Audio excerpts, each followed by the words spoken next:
Revenge isn't about fighting, it's about waiting. When they take your credit, your dignity, or your peace, don't scream.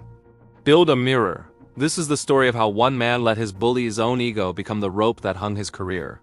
Have you ever dealt with someone who just drains the life out of you? The office bully, the toxic friend, the person who always seems to get ahead by stepping on others. You want to fight back, to scream, to expose them for who they really are. But what if I told you the most powerful weapon you have is silence? What if the best way to win isn't to play their game, but to build a better one? This is the art of strategic patience, the mindset of what I call the patient hunter. It's not about aggression, it's about observation. It's about understanding that a bully's greatest weakness is their own inflated ego, and their greatest fear is being ignored. Think about it. When a bully provokes you, they're looking for a reaction. They want to see you get angry, frustrated, or upset. Your reaction is their fuel, their validation. It proves they have power over you, so what happens when you give them nothing? No anger, no tears, no arguments. Just a calm, detached, almost indifferent demeanor. It's unnerving. It's terrifying. They push a button and nothing happens. They try again, harder this time. Still nothing. This lack of reaction creates a vacuum, and it drives them crazy. They start to question their own power. They become louder, more desperate, more reckless. And that's exactly where you want them. By refusing to engage on their terms, you force them to escalate, to show their true colors to everyone around them, not just you. Your silence becomes a spotlight, and they are the only ones on stage. This brings us to the core principle, using a bully's strengths against them. Every bully has a go-to move. Maybe they're incredibly charming and use it to manipulate people. Maybe they're a master of public speaking and love to put others down in meetings. Or maybe they're just really good at taking credit for work they didn't do. Instead of trying to fight them on their home turf, you observe. You learn their patterns.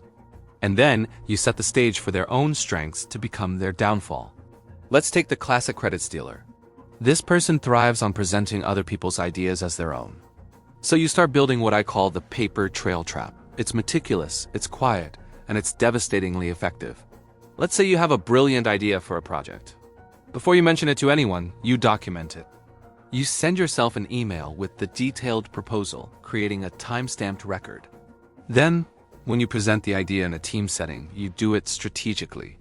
You might send a follow-up email to the entire team summarizing the discussion, and you make sure to phrase it carefully. As I proposed in our meeting today, here are the key points of the new marketing strategy. You're not being aggressive, you're just being organized. You continue this process for everything.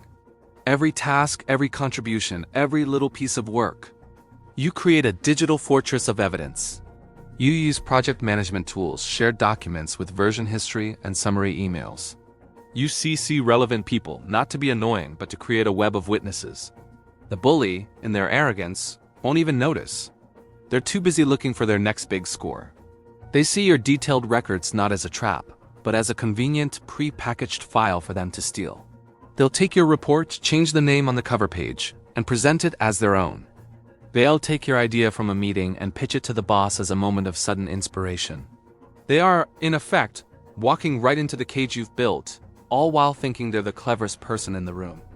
The beauty of the paper trail trap is that it's not just about defense. It's about offense through documentation. You're not just protecting your work. You're building a case. Each stolen idea, each misattributed success becomes another exhibit. While the bully is busy celebrating their short-term wins, you're playing the long game. You're collecting receipts. You are becoming the silent historian of their fraud.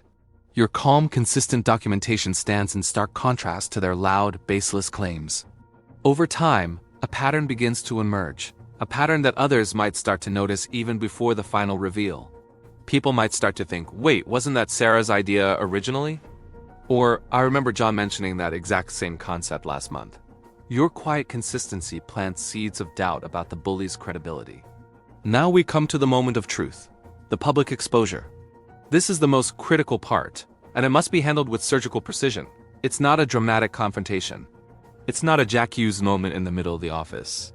That would make you look emotional and unprofessional. Instead, the exposure should happen naturally, almost accidentally. The foundation you've laid will make the collapse inevitable. Imagine this scenario. The bully is in a high-stakes presentation, pitching their brilliant new strategy to senior leadership. They are confident, charming, and utterly convincing. They finish their presentation to a round of applause. Then, a senior manager, genuinely impressed, asks a follow-up question. This is fantastic.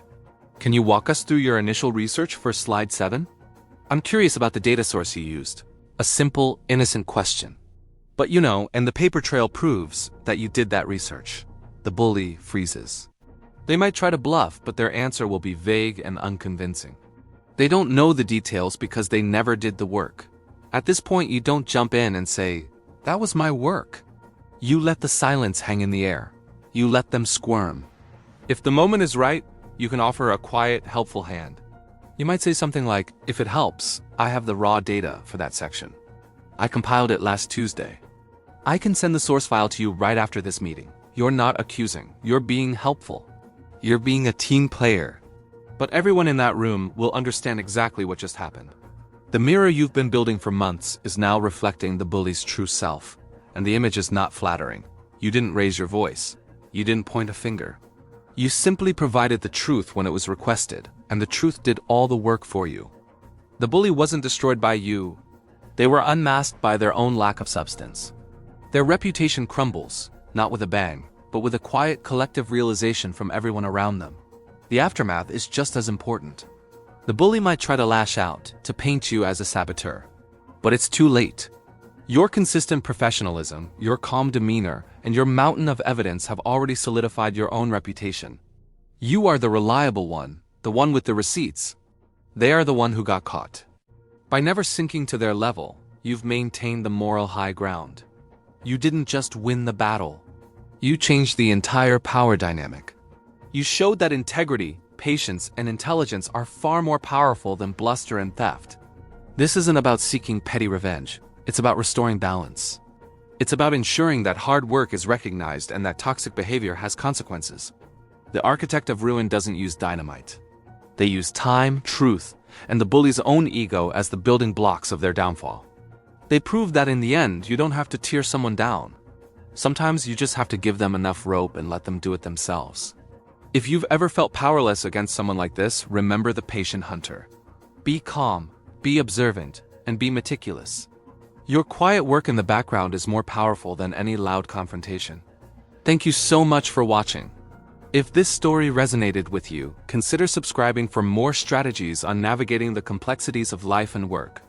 Stay smart, stay patient, and I'll see you in the next